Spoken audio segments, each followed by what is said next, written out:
In June 2014, China's foreign exchange reserves reached nearly $4 trillion, a staggering figure that alone meant China was holding more liquid cash than the entire gross domestic product of Germany, the world's fourth largest economy. But this headline number only tells part of the story.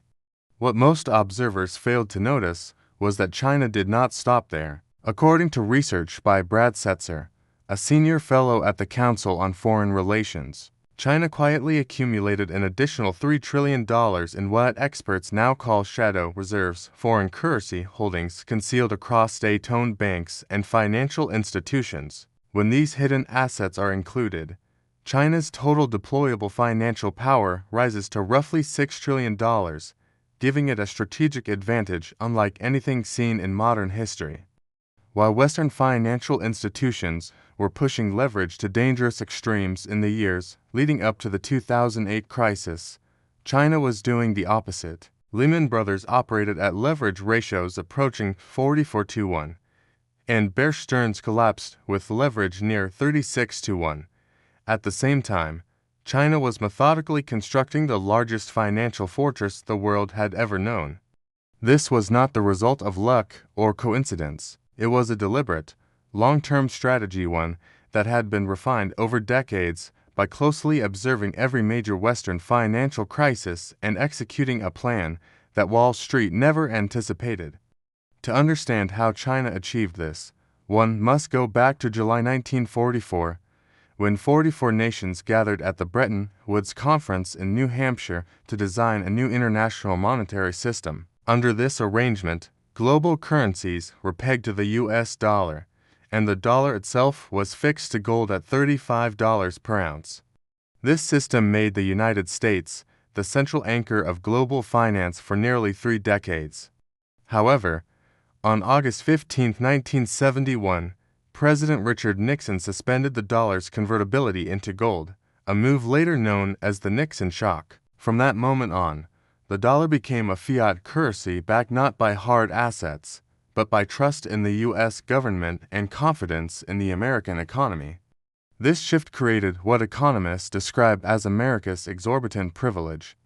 Because the dollar remained the world's reserve currency, the United States could finance deficits simply by printing money, while other nations had to earn dollars through trade surpluses and hold them as reserves.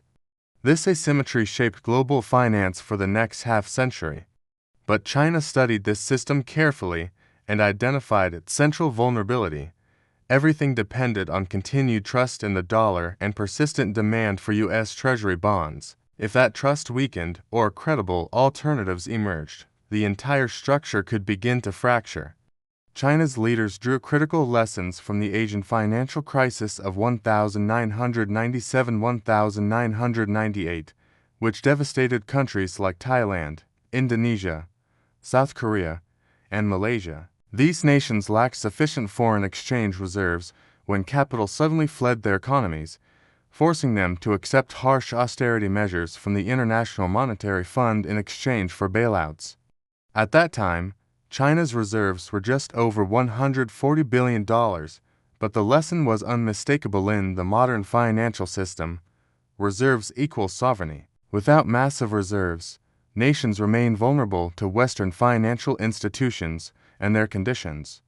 From this realization, China's strategy crystallized around 3 core principles. First, it would accumulate foreign exchange reserves on a scale never before attempted.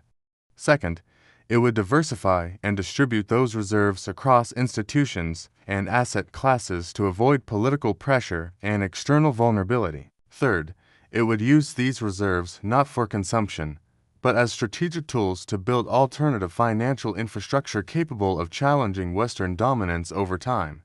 China's accession to the World Trade Organization in December 2001 marked the critical turning point. Gaining unprecedented access to Western markets, Chinese exports surged dramatically, some categories growing more than 220% between 2001 and 2007, according to Federal Reserve research.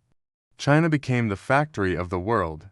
Yet unlike other export-driven economies, it did not allow its currency to rise or its surpluses to fuel consumption. Instead, the People's Bank of China intervened heavily in currency markets, purchasing foreign currencies earned by exporters and issuing newly created yuan in return.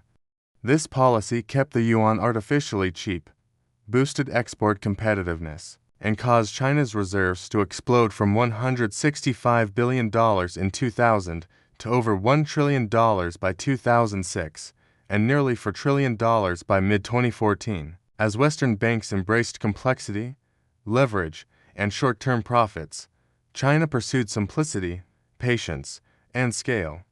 When the 2008 financial crisis struck and major U.S. banks collapsed under the weight of excessive leverage and opaque derivatives, governments were forced into massive bailouts to prevent total systemic collapse. China, by contrast, continued accumulating reserves, building sovereign wealth funds, acquiring strategic commodities, financing global infrastructure, and establishing parallel institutions such as the Asian Infrastructure Investment Bank and the digital yuan payment system. The result is unmistakable. China's approximately $6 trillion in combined official and shadow reserves represents the largest peacetime accumulation of financial power in human history. This dominance was not achieved through conquest or resource extraction, but through disciplined trade surpluses, an undervalued currency, long-term planning, and relentless strategic focus. While Western banks optimized for quarterly returns, China optimized for decades. The real question, then, is not whether China outsmarted Western financial institutions. The evidence strongly suggests that it did. The real question is what comes next. As the global financial system gradually shifts toward a multipolar order, the rules that once seemed permanent may no longer apply. History shows that transitions between dominant powers and dominant currencies are rarely smooth. China's rise did not happen overnight, and its consequences will not be felt all at once, but the advantage is real, and the world is already living inside its aftermath.